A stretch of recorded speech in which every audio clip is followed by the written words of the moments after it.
This morning, I want to express our grief and condolences to the families of two hostages.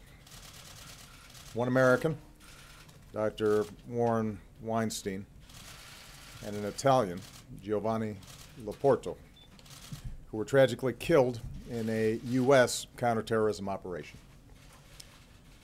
Warren and Giovanni were aid workers in Pakistan, devoted to improving the lives of the Pakistani people. After Warren was abducted by al-Qaeda in 2011, I directed my national security team to do everything possible to find him and to bring him home safely to his family. And dedicated professionals across our government worked tirelessly to do so. We also worked closely with our Italian allies on behalf of Giovanni, who was kidnapped in 2012. Since 9/11, our counterterrorism efforts have prevented terrorist attacks and saved innocent lives, both here in America and around the world. And that determination to protect innocent life only makes the loss of these two men especially painful for all of us. Based on information and intelligence we have obtained, we believe that a U.S. counterterrorism operation targeting an al-Qaeda compound in the Afghanistan-Pakistan border region accidentally killed Warren and Giovanni this past January. Yesterday I spoke with Warren's wife, Elaine, and Prime Minister Renzi of Italy. As a husband and as a father, I cannot begin to imagine the anguish that the Weinstein and Porto families are enduring today. I realize that there are no words that can ever equal their loss. I know that there is nothing that I can ever say or do to ease their heartache. And today I simply want to say this. As President and as Commander-in-Chief, I take full responsibility for all our counterterrorism operations, including the one that inadvertently took the lives of Warren and Giovanni. I profoundly regret what happened. On behalf of the United States government, I offer our deepest apologies to the families. As soon as we determined the cause of their deaths, I directed that the existence of this operation be declassified and disclosed publicly. I did so because the Weinstein and Porto families deserve to know the truth. And I did so because, even as certain aspects of our national security efforts have to remain secret in order to succeed, the United States is a democracy committed to openness in good times and in bad. Our initial assessment indicates that this operation was fully consistent with the guidelines under which we conduct counterterrorism efforts in the region, which has been our focus for years because it is the home of al-Qaeda's leadership.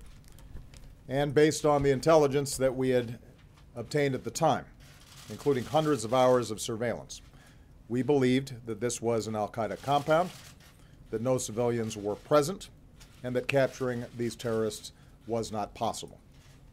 And we do believe that the operation did take out dangerous members of al-Qaeda.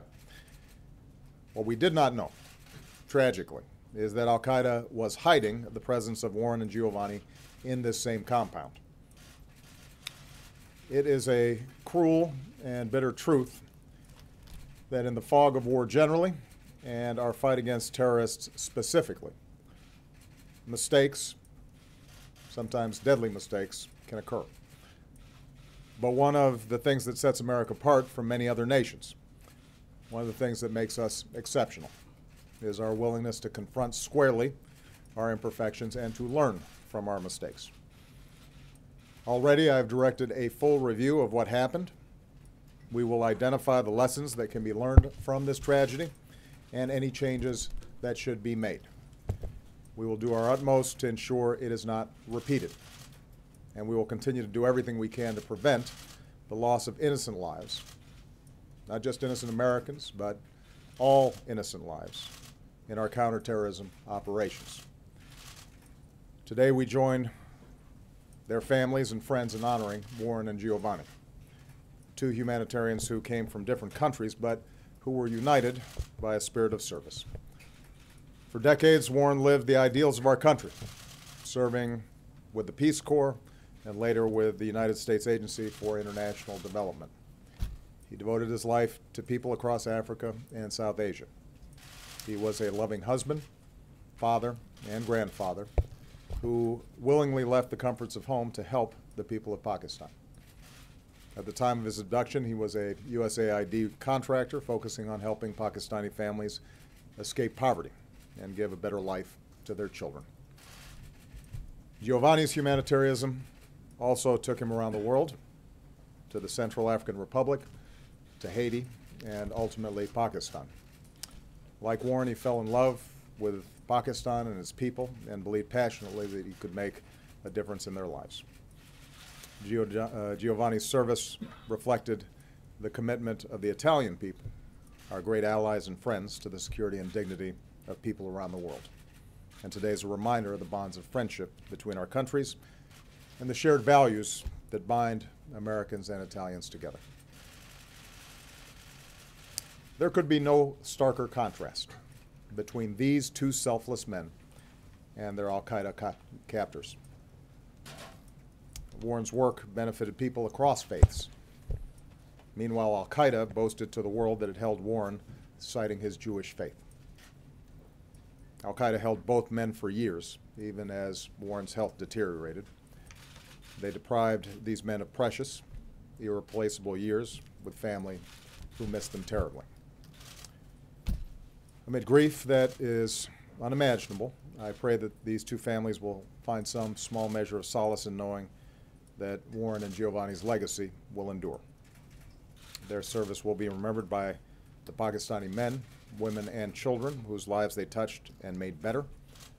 Their spirit will live on in the love of their families, who are in our thoughts and prayers today, especially Warren's wife, Elaine, their daughters, Alicia and Jennifer, and their families.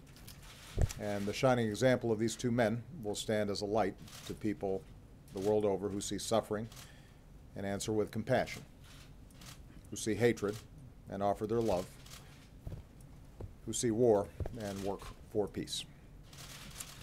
May God bless these two brave men, and may He watch over and comfort their families for all the years to come.